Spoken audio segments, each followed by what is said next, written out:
Bueno, yo voy a poner a grabar, por lo menos para que quede para los que no puedan conectarse ahora. Tampoco es que vamos a hacer nada muy formal, sino justamente la idea es que sea un conversatorio, digamos. O sea, con lo cual todos pueden opinar, todos pueden debatir, argumentar. O sea, eso es un poco la idea, ¿no? Luciana de General Alvear Mendoza. ¿A dónde está Luciana? Que no la veo. A ver que se mueva. Ahí está, Luciana. Eh, a los de General Alvear Mendoza le dicen salitrosos. Así que, bienvenida. Bueno, buenísimo. Eh, un poco la idea, mientras yo voy admitiendo a más gente, es un poco un conversatorio, o sea, charlar sobre estos temas que nos preocupan a todos y por eso estamos acá, digamos, ¿no? Entonces, con total libertad, el que quiera participar, el que quiera, eh, puede levantar la mano y participar. Lo único que sí vamos a pedir es que esa participación sea con cierto fundamento, digamos, ¿no? O sea, estamos en un ámbito académico. Eso implica que, que por lo pronto las cosas que se digan tengan un sentido argumental lógico, ¿sí? Y que tengan algún tipo de fundamento eh, académico, digamos, ¿no? De autores que sean un poquito más serios, ¿no? Eh, Mirá que bueno, ahí se está conectando Alejandra Planker. Hola, Ale. Alejandra Planker, para los que no la conocen, es la jefa máxima del Instituto de Matrimonio y Familia de la UCA, de la Pontificia Universidad Católica Argentina. Queda raro Así eso de la que, jefa máxima, queda raro eso. bueno, son la jefa máxima, son la jefa máxima. Así que para mí es un honor. No, no, Eh, el honor es mío escucharte. no, bueno, Apenas me enteré, me anoté. Bueno, estábamos explicando un poco eso, ¿no? Cuáles son, es un conversatorio, o sea, la idea es tirar un tema y conversar entre todos y ver si le encontramos la punta al ovillo, ¿no? El agujero al mate. Vamos a ver si le encontramos. Entonces yo voy a simplemente a introducir, digamos, ¿no? Y después de eso hablamos, todos pueden participar. Entonces. Enrique Rojas tiene un articulito muy sencillo donde habla de cuáles son los arrepentimientos que tiene. Enrique Rojas es un psiquiatra, ¿no? Un psiquiatra español eh, que es muy interesante, ¿no? Tiene cosas muy, muy interesantes. Entre esos, quizás el libro más famoso que tiene es uno que se llama El hombre light. Quizás es el más famoso que tiene, ¿no? Pero tiene un montón de bibliografía, ¿no? Muy interesante. Y es el papá, y esto creo que es lo más interesante, de Marian Rojas Estapé, que está de moda, digamos, ¿no? Entonces, quizás ahora le preguntan si es el papá de, ¿no? ¿Qué va a ser? Antes le preguntaban si era el esposo de, después, bueno, ahora le preguntan si es el papá de. La cosa que efectivamente es el papá de, pero él tiene una trayectoria interesantísima, ¿no? Entonces, él plantea unos ciertos arrepentimientos que tienen las personas al final de la vida, ¿no? Y a mí me parecía muy interesante porque entre esos arrepentimientos que tienen, eh, normalmente, son muchos, digamos, los arrepentimientos que uno puede llegar a tener, ¿no? Pero los tengo acá anotaditos para comentarles cuáles son. Que a mí me llamó mucho la atención porque quizás, no sé si hubiese pensado eso, ¿no? Uno es el haber trabajado demasiado. Bueno, ese sí, por ahí me lo imaginaba un poquito, ¿no? Otro es el haberle quizás dado poca importancia a cosas importantes, ¿sí? Como familia, como eh, amistades, etcétera, ¿no? Eh, pero lo que más me llamó la atención, ¿sí? Es que uno de los puntos finales es no haber disfrutado la vida, ¿sí? Y no haber sabido tener respuesta a grandes interrogantes de la vida, pero los dos últimos, ¿sí? Que no es que quiere decir que sea menos importante, pero son motivos de arrepentimiento, es el no haberse ocupado suficientemente de la familia y el de arrepentirse de no tener relación alguna, ¿no? No tener relación alguna. Y este quizás es el punto que a mí me llamó más la atención. O sea, ¿por qué motivo uno se arrepiente de no tener relación alguna? Eh, ¿Podríamos arrepentirnos de tener... ¿Es tan importante tener una relación con alguien? Si justamente el planteo que se nos hace hoy es todo lo contrario, digamos, ¿no? Es justamente la libertad es es la del ave, ¿no? La que es capaz de volar por todos lados, no tiene ningún tipo de relación con nadie, circula por el mundo. Eh, Parecería, ¿no? Parecería que tenemos esa libertad o que buscamos esa libertad. Sin embargo, quizás esa relación con alguien o esa libertad sea más comparable a un árbol, ¿no? Como de la figura que usa Antoine Saint-Exupéry, ¿no? De tener raíces. Una persona que tiene raíces es más libre que aquella persona que no es, que no tiene raíces. Es decir, Enrique Rojas marca el no tener vínculos, ¿sí? No tener relación alguna, hace que uno se arrepienta al final de la vida, ¿no? Lógicamente nosotros no queremos arrepentirnos al final de la vida, o por lo pronto eso es lo que yo pretendo, digamos, no arrepentirme, ¿no? De no haber hecho cosas que podría haber hecho. El punto es que el mundo nos plantea una vida sin ningún tipo de vínculos o relación. Entonces, resulta que yo puedo ser feliz solo, ¿no? Que yo puedo autorrealizarme, que yo puedo auto fecundarme, puedo ser papá solo, puedo ser mamá sola, puedo circular por el mundo, puedo ser feliz sacándome fotos por el mundo entero, viajando, y parecería que uno es feliz así. Pero resulta que eh, en el estudio más largo que se hizo de felicidad humana, eh, que fue publicado en el 24, año 24, resulta que también se plantea lo mismo, ¿no? Se plantea que una persona es feliz si tiene vínculos sólidos, si tiene relaciones con otros. Entonces, no solamente uno se va a arrepentir cuando sea grande o cuando esté en su última etapa de la vida, sino que se va a arrepentir porque no es feliz, ¿no? Entonces, en cierto modo, uno se arrepiente o es un arrepentimiento antropológico, ¿no? Pero al mismo tiempo es un arrepentimiento ético, ¿no? Es un arrepentimiento de no haber hecho con mi vida lo que tendría que haber hecho, no haber tomado buenas decisiones.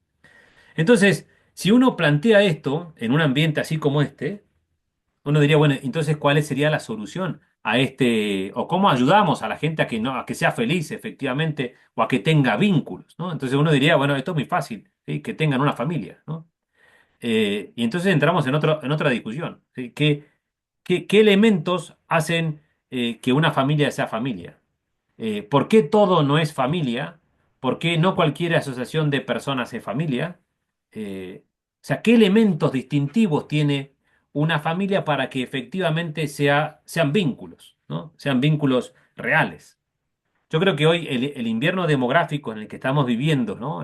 Esta epidemia de soledad o la ruptura de la transmisión generacional, o sea que padres que no tienen relación con sus hijos, hijos que no tienen relación con sus padres, en realidad es al revés, ¿no? Hijos que no tienen relación con sus padres, la falsa sensación de libertad, en cierto modo, van en detrimento de el hogar propio, ¿no? Y de lo que es la familia como tal.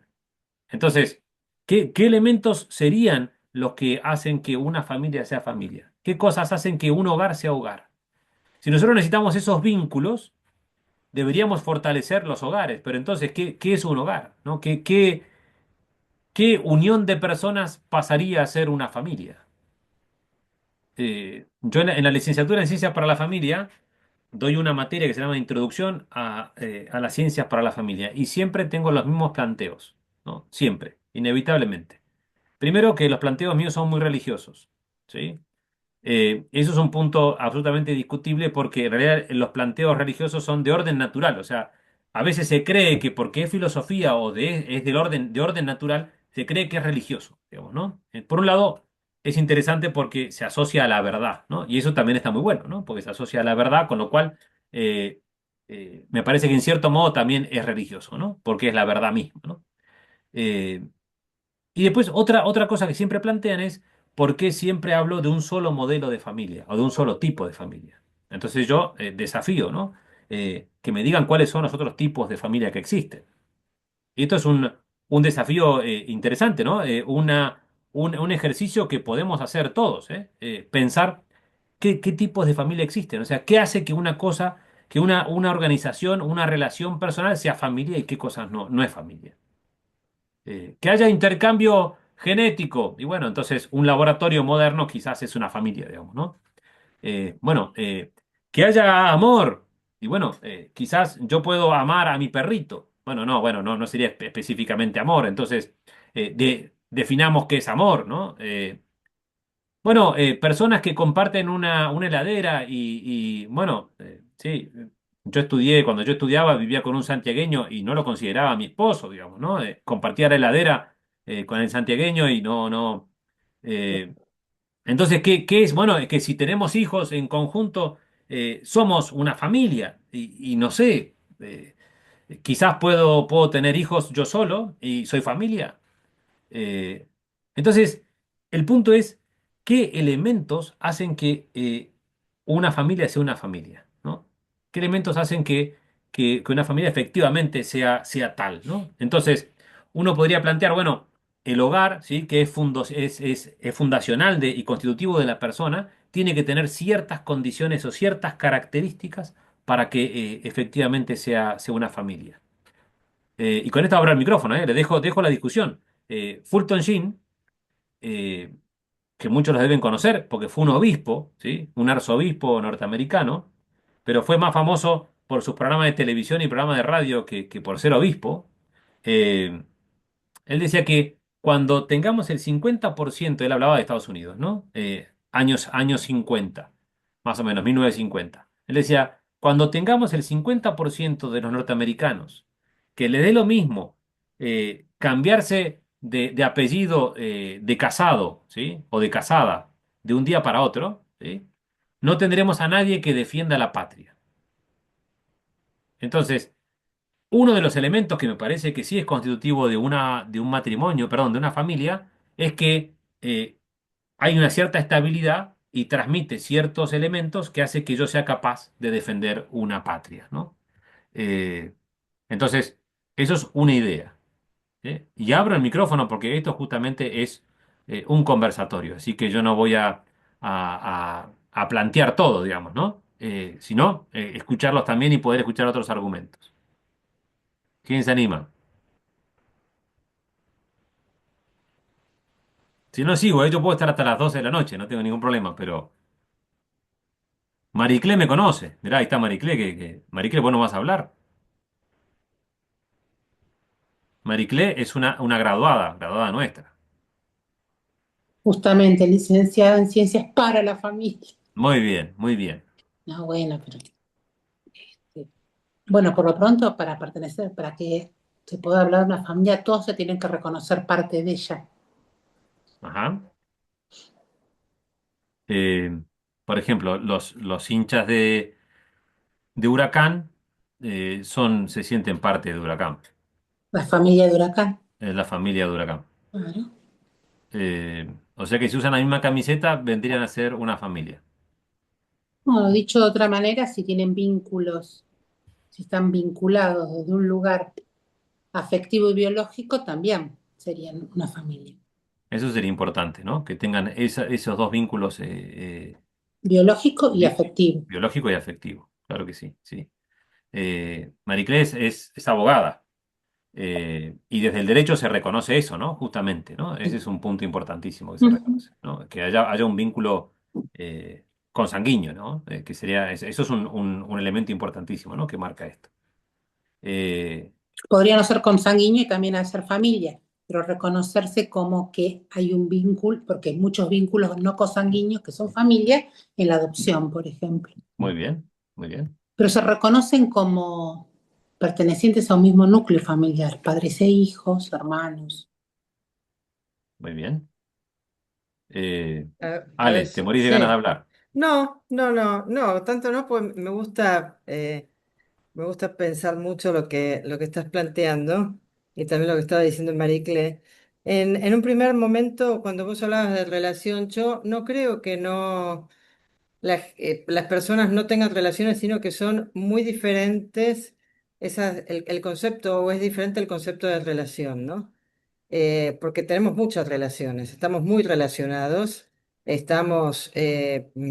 es la época creo que donde más amigos tenemos, más que el millón de amigos de Roberto Carlos, no tenemos muchos amigos, tenemos muchos contactos, pero bueno, son justamente eso, ¿no? Son contactos, pero no son relaciones o no son vínculos profundos, ¿no? Vínculos como de cadena, de estar concatenados por alguna razón, entonces que nos permita reconocernos como parte, esto que estás diciendo.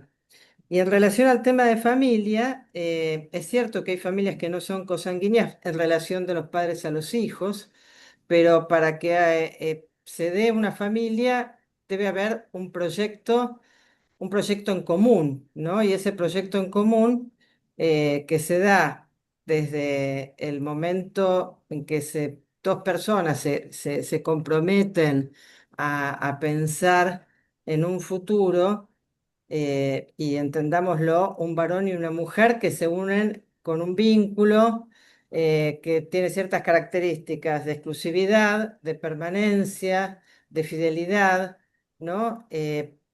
Con una apertura a la vida. Y yo creo que eso es lo que nosotros podemos llamar al modelo. Y que hay realidades familiares que no alcanzan ese modelo, a lograr ese modelo por distintas razones, ¿no? Si no, tenemos que empezar a plantear todas las posibilidades o una clase de familia, pero que no alcanzan a lograr ese vínculo permanente y exclusivo de fidelidad y con apertura a la vida y para crianza de esos hijos también, pero que sin embargo son realidades familiares también, pero que aspiran o que por lo menos saben o tienen un reconocimiento de que algo les falta para llegar a ese arquetipo, ¿no? O sea, me parece que ahí lo que es interesante es cuando uno habla de los arquetipos, o sea, de esos modelos primigenios, primarios, a partir de los cuales uno trata de emularlos o de alcanzarlos. Es un tema que incomoda muchas veces plantearlo. Bueno, no, muchas veces no, incomoda el tema de familia. Claro, claro, claro que sí. El tema es que, ahí te dejo, Julián, que hables. El tema es que por más que exista, que sea de noche, digamos, no quiere decir que el sol no exista, ¿no? Entonces, el punto es que nosotros tenemos que tratar de entender que el sol siempre está, ¿no? Y que la familia como tal, es fundacional, que la familia como tal es constitutiva de la persona, o sea, del patrimonio vital de una persona, que es, la memoria colectiva de lo doméstico, marca la identidad de una persona completamente. Entonces, lógicamente que, esa relación de consanguinidad o no, ¿sí? Con cierto amor, pero basada en un primer vínculo de un varón y una mujer, como decía Alejandra, de un varón y una mujer, un compromiso que es público, ¿sí? En el cual se comprometen a amarse, ¿no? Y ayudarse entre los dos, o sea, que le da cierta estabilidad y es uno con una, y eso es una cosa importantísima, o sea, no existe el poliamor, como tal, digamos, iría indudablemente en contra del amor, digamos, ¿no? El amor exige de suyo que sea exclusivo, ¿no? Eh, el amor es para uno solo y para siempre, ¿no?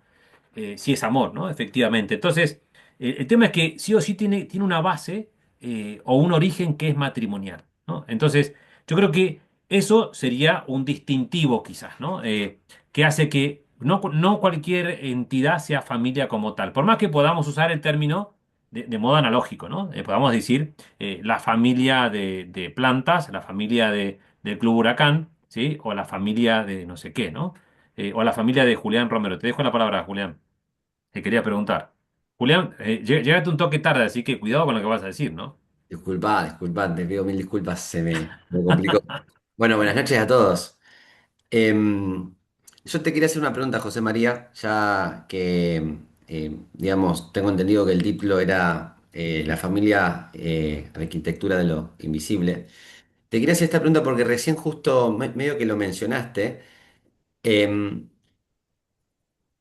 cuando uno nace, tengo entendido que la virtud de la justicia no se puso contenta porque nació Julián Romero y a partir de mi nacimiento yo puedo definir la justicia.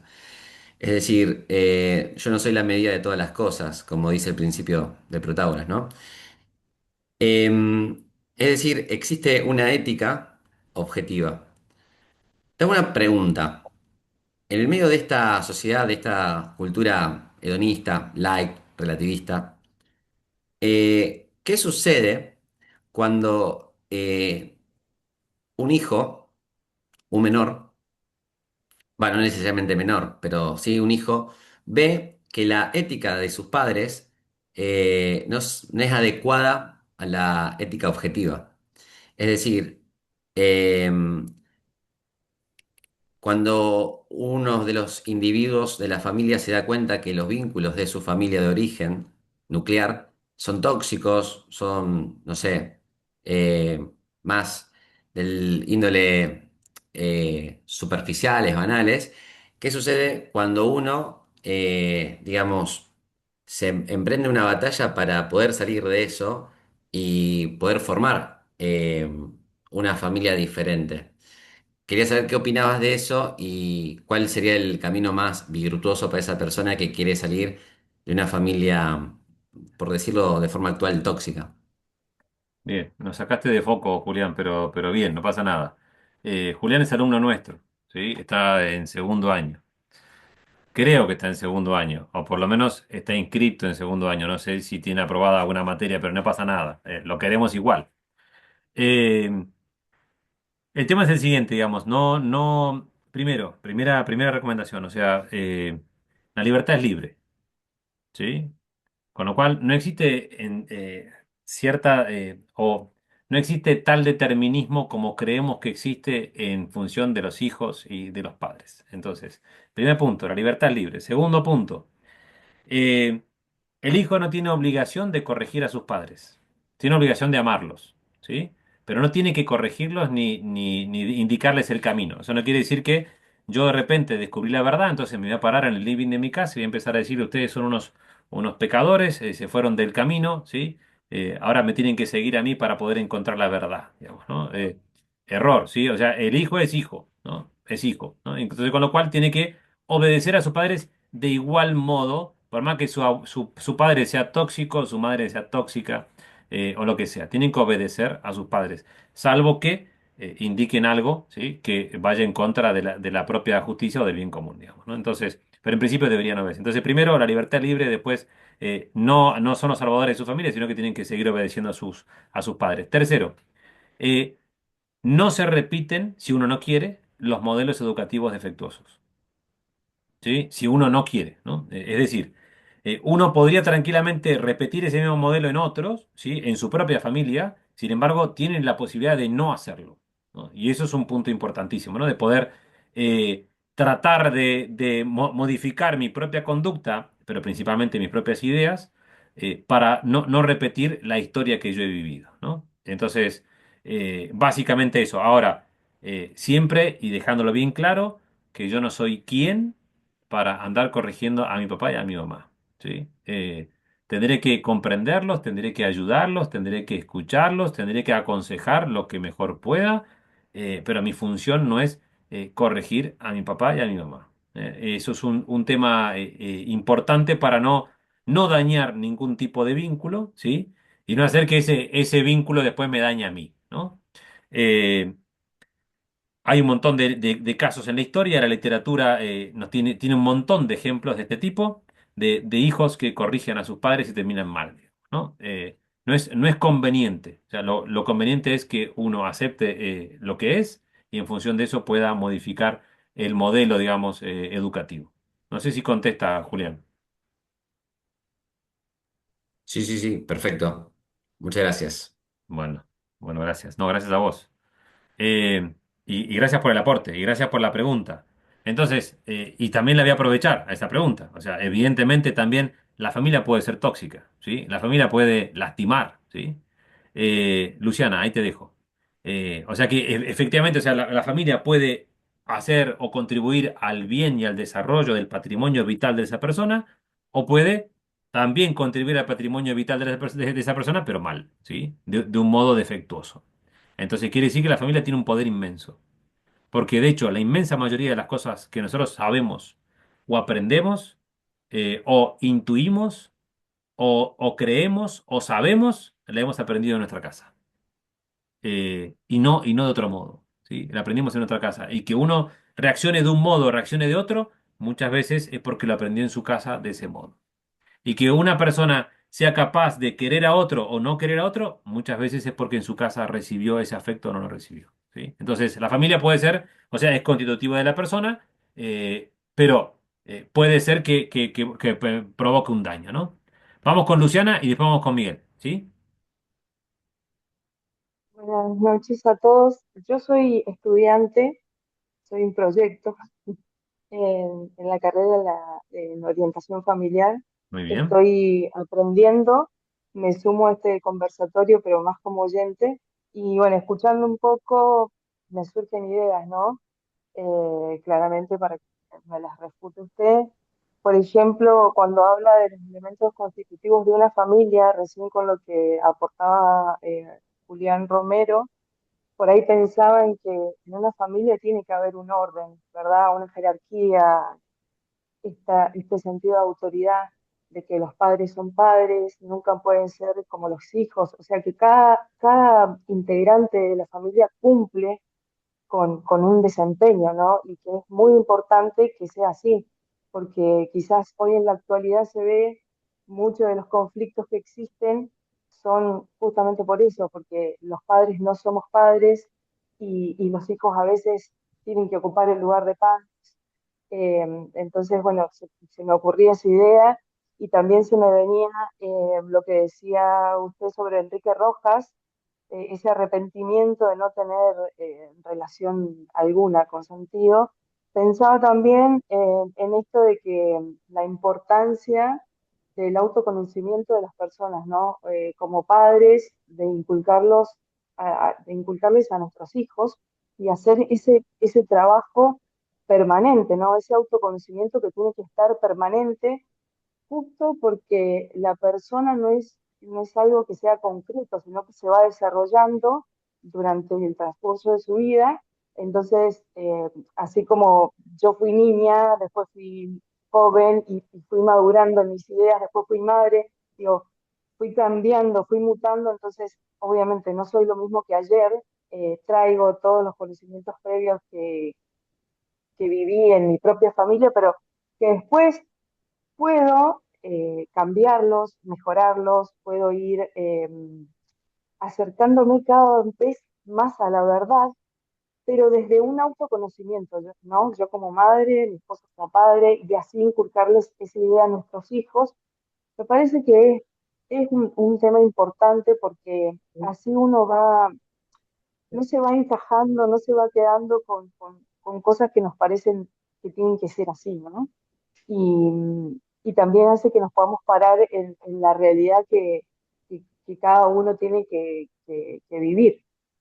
No sé si se entendió la Sí, sí, idea. sí, perfecto, perfecto. Y creo que también, y bueno, y comparto con vos, obviamente, si bien existe una cierta evolución de la persona que se llama madurez, ¿sí? Eh, siempre sos la misma, ¿eh? Siempre sos la misma hija. Y esa es una relación que no podemos negar, ¿sí? Todos tenemos un primer vínculo que somos hijos. Todos somos hijos. Después estamos llamados a ser padres, ¿no? Pero todos somos hijos. Entonces, esa primera relación que tenemos es fundamental en nuestra vida. O sea, no solamente el reconocer que somos hijos, determina después cómo vamos a encarar nuestra paternidad y nuestra responsabilidad también, sino también va a determinar cómo encaremos nuestra relación con el mundo entero, ¿no? Entonces, vos vas madurando en el camino, pero siempre sos hija. ¿No? Entonces yo creo que la madurez debería ser esa, ¿no? De ir reconociéndose más hijo, ¿no? Y esto en el buen sentido de la palabra, ¿no? Incluso dependiendo. MacIntyre, que es un filósofo escocés, dice que para poder ser independientes tenemos que ser dependientes. Es decir, reconocer una dependencia. Tenemos que reconocer que pendemos o colgamos de alguien para poder ser independiente. O sea, no existe la independencia absoluta en este universo. Siempre tenemos un vínculo, ¿no? Y ese primer vínculo nuestro es el vínculo de hijo, ¿no? Miguel, ¿qué querías comentarnos? Te escuchamos. Bueno, ¿qué tal? Buenas noches. Nada, cortito. Lo que creo que es importante que no escuché hasta ahora es que la familia es el lugar de pertenencia de uno y es la escuela de vida, de donde salís aprendiendo a hacer cosas para, para los problemas que te presenta la vida es la familia. creo que en ningún otro lado lo aprendés. Y también es el puerto seguro donde volvés cada vez que tengas un problema importante o una cuestión de no sé a dónde ir, no sé qué hacer con lo que me pasa. Siempre volvés a la familia. Es la primera consulta siempre es la familia. Eh, y eso que decía vos de ir madurando, también está bueno porque es verdad, o sea, vos haces base en la familia y a partir de ahí vas creciendo. Así que bueno, nada, eso. No, buenísimo el aporte. Y esto que decís es lo que decía Rafael Alvira, ¿no? Que la familia es el lugar donde siempre se vuelve. Y Rafael Alvira era un gran filósofo. Entonces, si no leíste a Rafael Alvira, pensás igual que él. Y eso es una cosa importante. Quiere decir que tenés cabeza de filósofo. Está muy bueno. Ahora, lo que sí aporta a la familia, y obviamente que es todo esto, ¿no? Obviamente que la familia ayuda o administra los bienes, o sea, eso es una función económica, es la que alimenta espiritualmente, afectivamente y materialmente a esos hijos, eh, es la que educa a los hijos en una primera etapa, pero los padres siempre siguen educando a sus hijos a lo largo de la vida, hasta que se mueran los padres, siguen educando. Y esto que vos marcabas es específicamente la intimidad.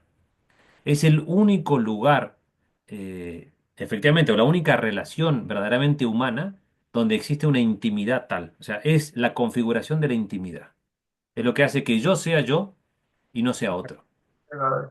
Y eso es un punto que solamente me lo puede dar la familia, ¿no? ¿Y por qué yo soy de este modo? Y porque tengo esta intimidad como tal, ¿no? Esta intimidad que me dio mi familia. Y esa intimidad es incluso el apellido, incluso mi cultura, incluso, pero también es el mirarme al espejo y reconocerme quién soy. Y para poder saber quién soy, necesito de un papá que me haya dicho quién soy y cómo soy. Es decir, inevitablemente necesitamos de otro para poder conocernos a nosotros mismos. Que después eso será alimentado por un buen profesor, será alimentado por una buena esposa o un buen esposo, pero el primero que me dijo cómo era es mi papá. Y que me dijo que era bueno para esto, bueno para lo otro, o que me dijo que era malo para esto, que era un desastre, digamos, ¿no? O no me lo dijo porque no estaba, ¿no?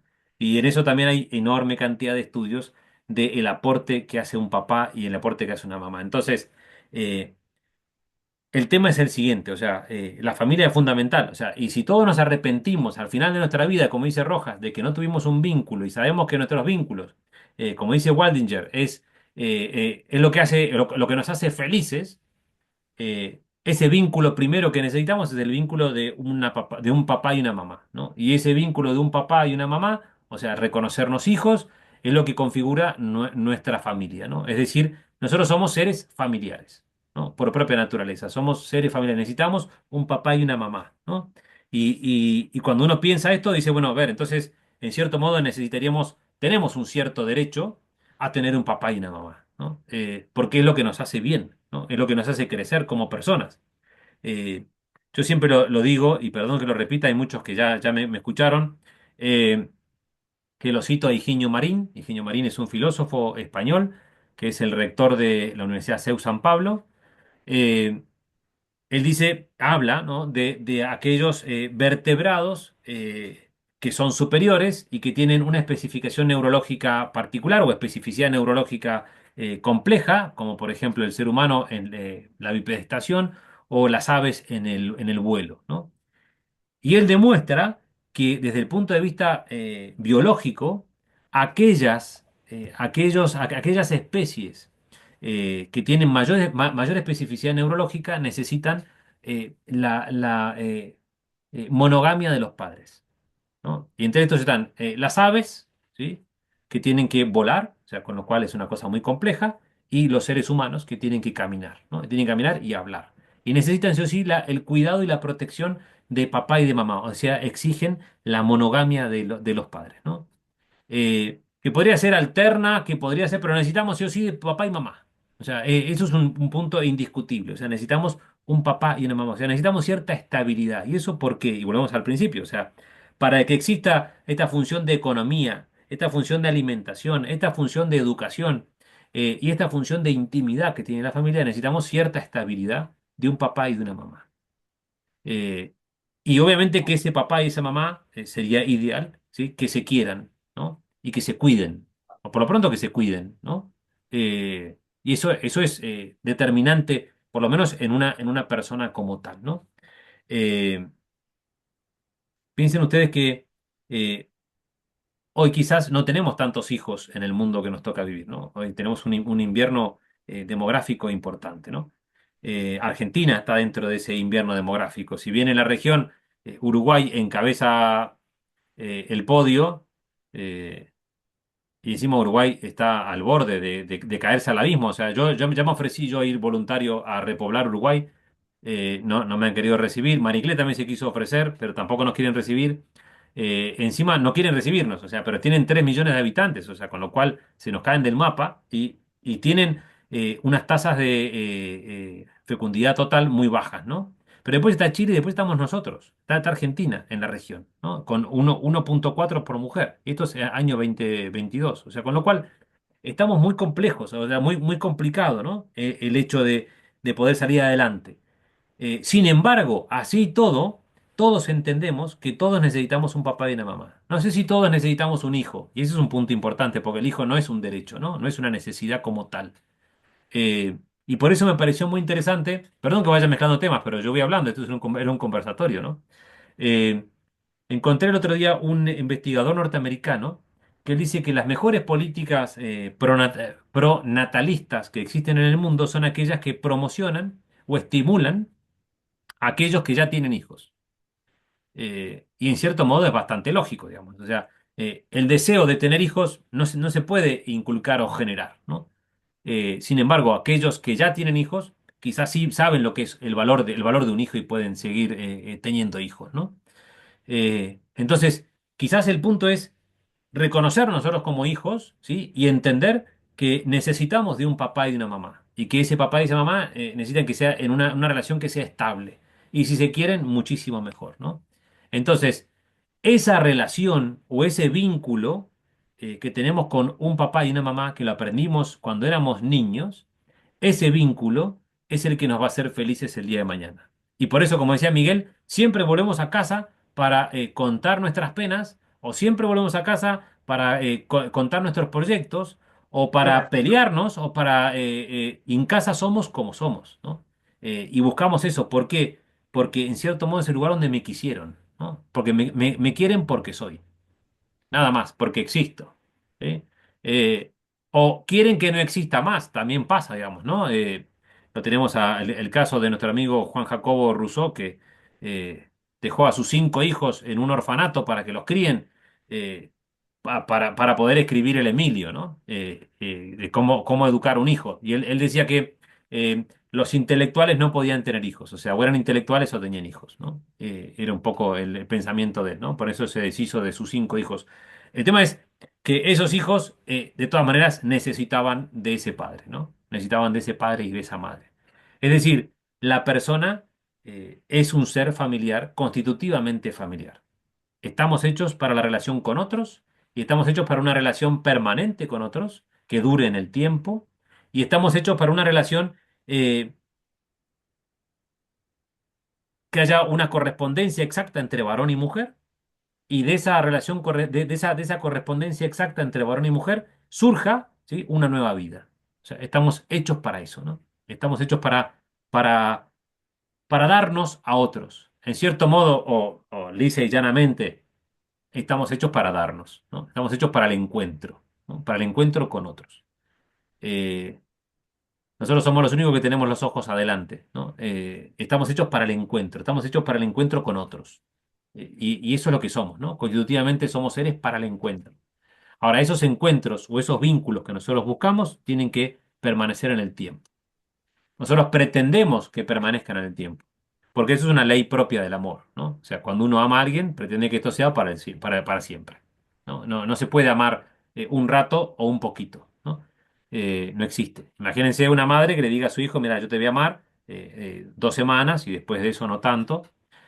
Una novia que le diga al novio, mira, no, yo te amo hasta marzo del 28, después de eso se acaba el contrato. O sea, nadie, eso es una cosa absurda, digamos, nadie amaría a nadie. O sea, el amor justamente es entrega completa, digamos, digamos, ¿no? O como dice Luis, dice que hace votos que nadie le pide, ¿sí? El amor hace votos que nadie le pide, ¿no? Porque, lógicamente, si uno ama a alguien, ama para siempre, ¿no? Y promete amarlo para siempre.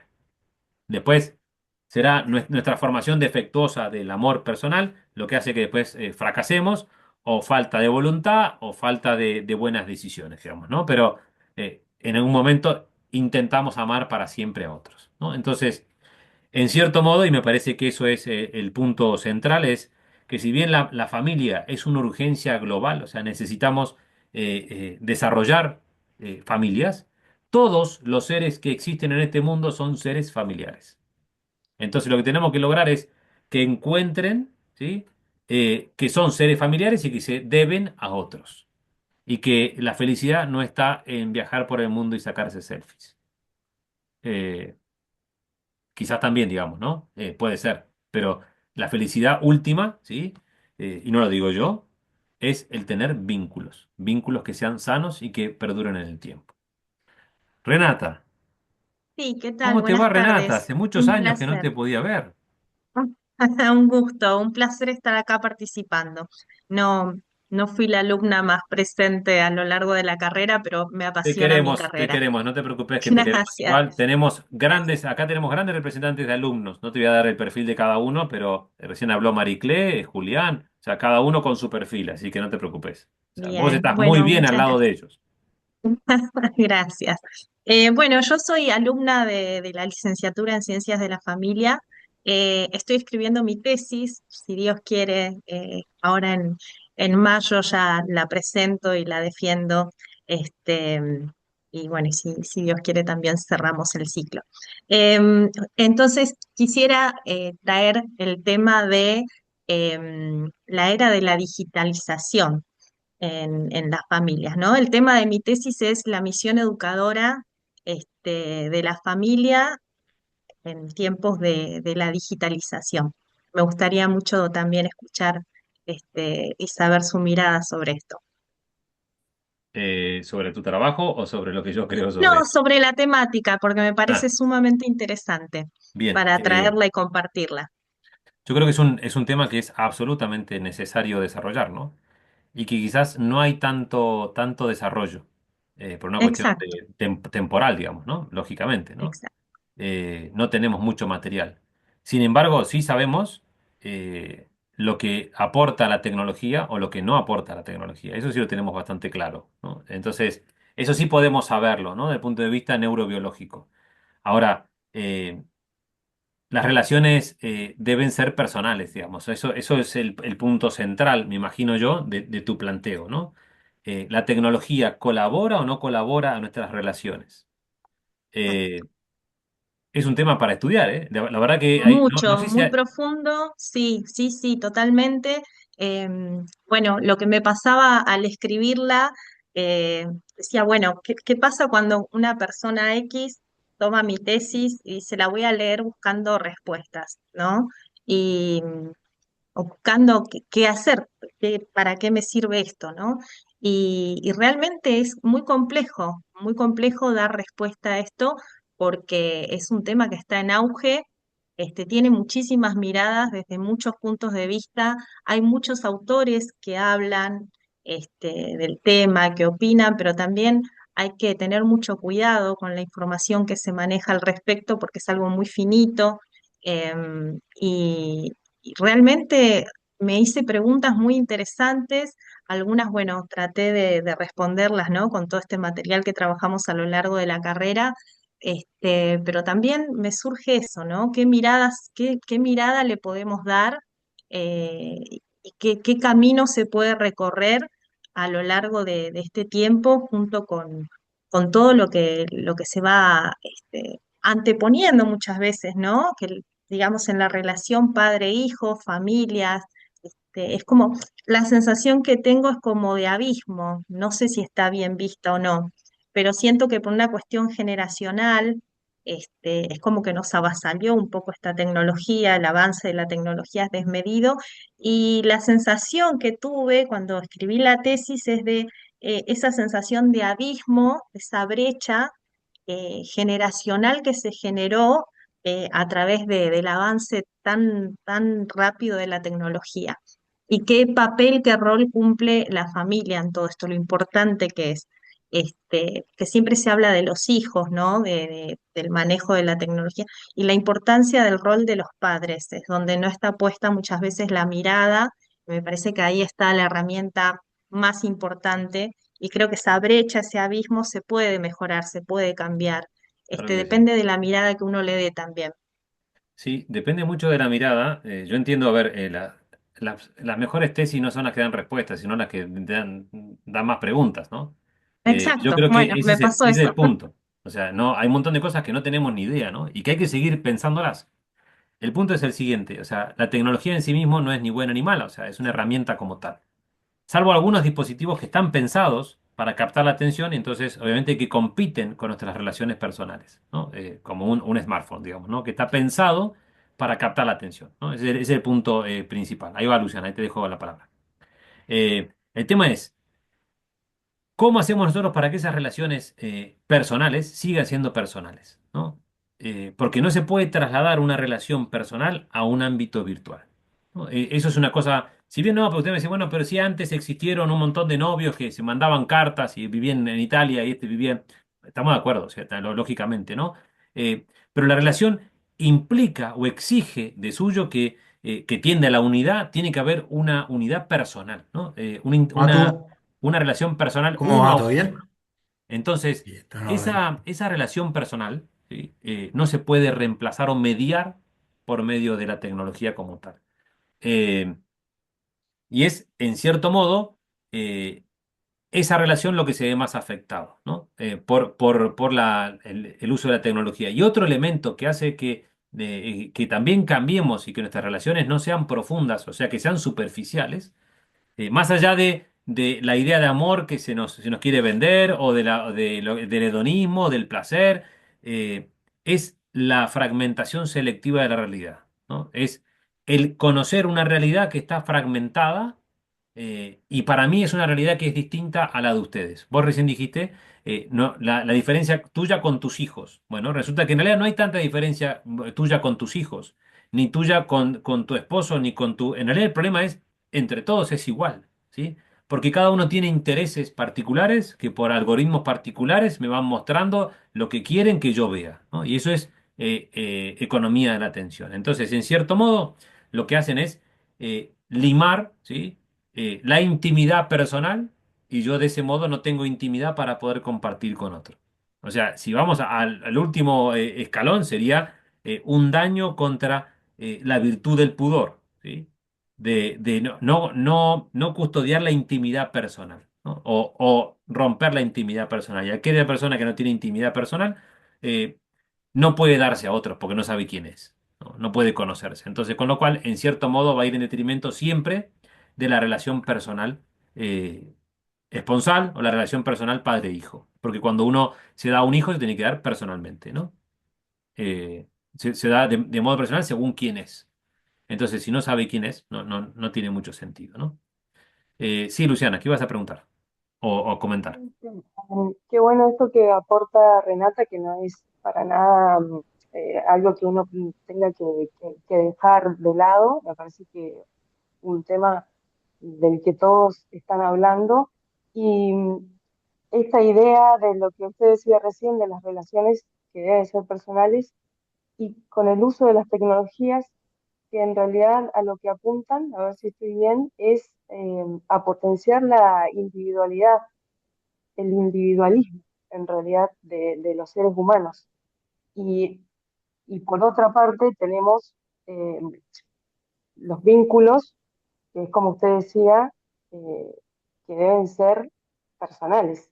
Entonces son dos cosas distintas, pero que a la vez nos están sucediendo ahora. Entonces, no quedarnos afuera y empezar a investigar, quizás seamos los que en un futuro podamos dar las respuestas, ¿no? O tener por lo menos unas consecuencias o unos pros para poder dar más luz, pero es cierto que estamos totalmente avasallados por esto del uso de las tecnologías.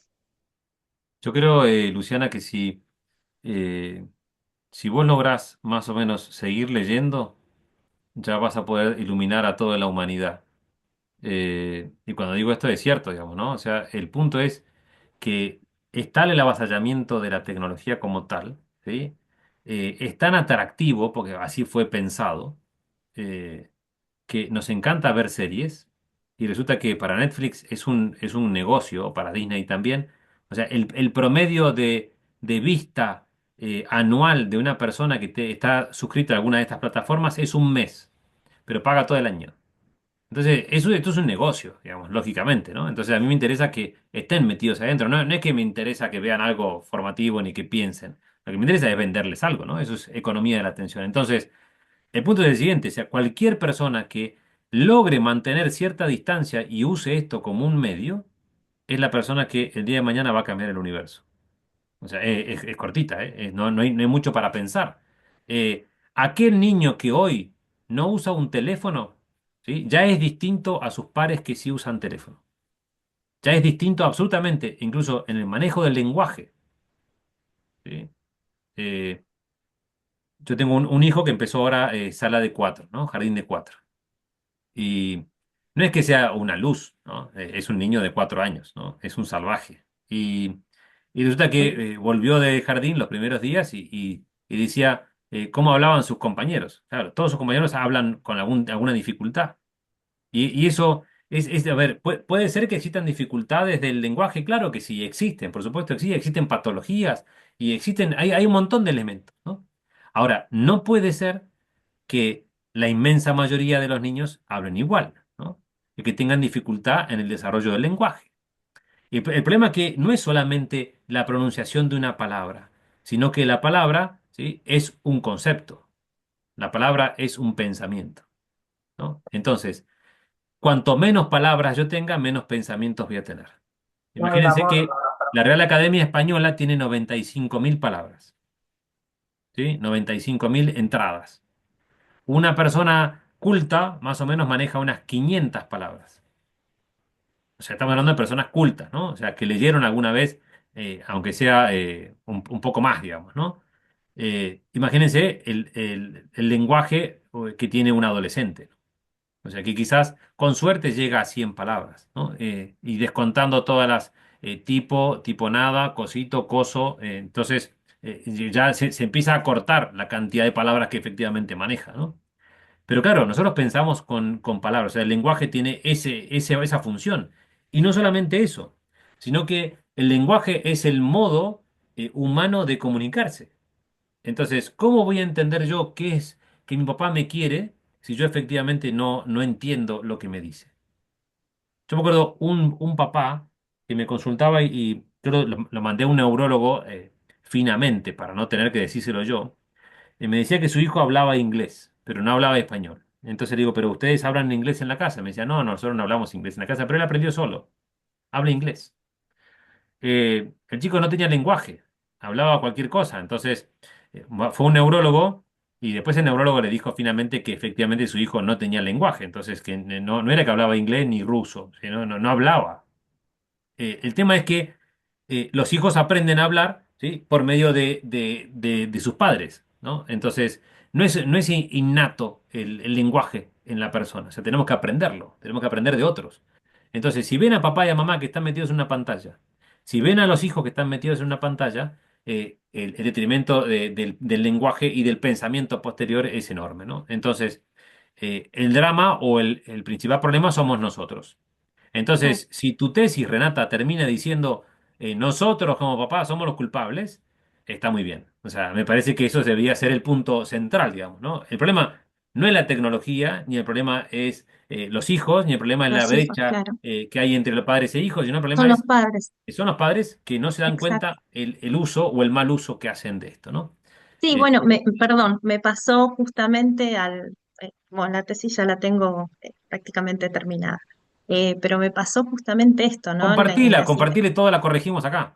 No, no, no, no, no, no. Es mi tesoro, ya lo voy a compartir.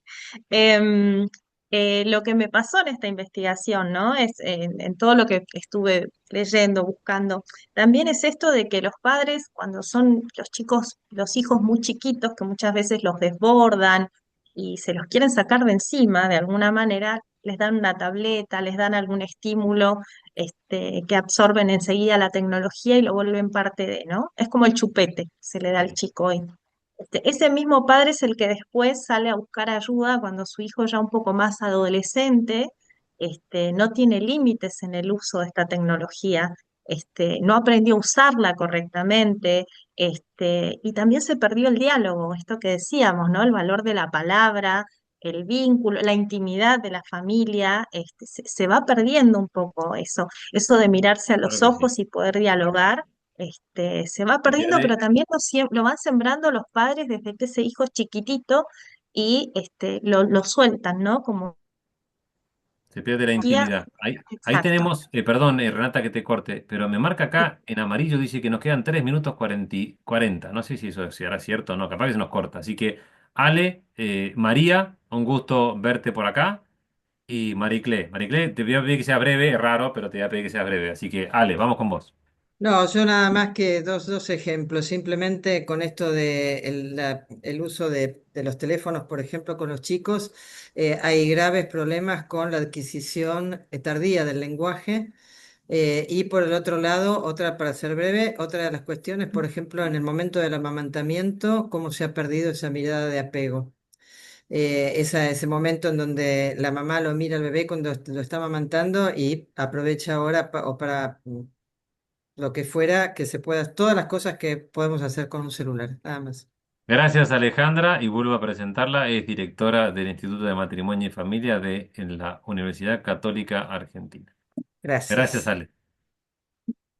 José María, en realidad yo era breve, Mira, qué raro. Sí, dale. no, porque lo dijo Alejandra, que antes del habla está la mirada de la madre. Muy bien. Los niños se regulan a través de la mirada de la madre cuando son bebés, pero la mamá mientras lo cría mira un aparato, no lo mira a él. Entonces esto es lo que creo que está antes del habla incluso, ¿no? Antes que el niño hable. Hay algo que no Buenísimo, puede Mariclé. regular. Gracias. No, a vos, Mariclé. Mariclé es una graduada de la licenciatura en Ciencias para la Familia. Una de las mejores alumnas que hemos tenido.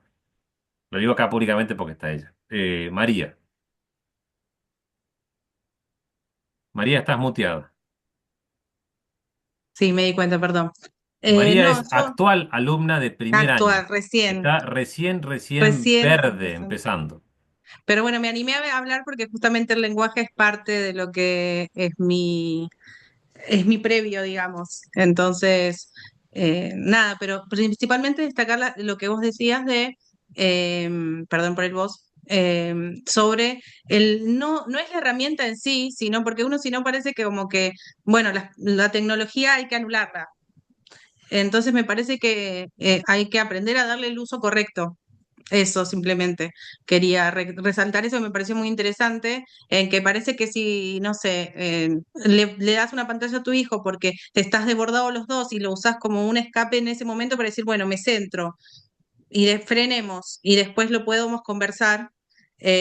Parece como, bueno, no, hay que anular todo, o si a vos lo usás como nosotros ahora en este momento para poder estudiar desde mi casa y poder Tal cual. decir, y mientras les cocino a mis hijas y les preparo la comida a mis hijas y cuido que lo que están haciendo, puedo seguir estudiando y capacitándome. Me parece que está bueno eso, saber que cada cosa tiene su uso y no perder de foco el que nosotros somos los que le damos ese uso. Tal cual. Bueno, Eso me gracias. parecía. Gracias, María. Buenísimo, buenísimo. Quedan pocos segundos, 36 segundos. Yo quería agradecerles de verdad por estar acá. La idea de esto era hacer un conversatorio, pero me parece que esto podríamos repetirlo más seguido y hacemos tipo podcast. Me parece que sería divertido. Y podemos invitar gente y preguntarle cosas interesantes. Y me encanta que todos puedan o hayan participado de algún modo. Así que de verdad les agradezco por estar acá. No sé si esto se nos va a cortar o no, pero mientras tanto agradecerles y mandarles un fuerte abrazo a cada uno. Seguimos en contacto y para lo que necesiten, aquí estamos. Un fuerte abrazo a cada uno. Muy feliz Gracias, Semana igualmente. Santa. Muy bien, Gracias, hasta luego. igualmente.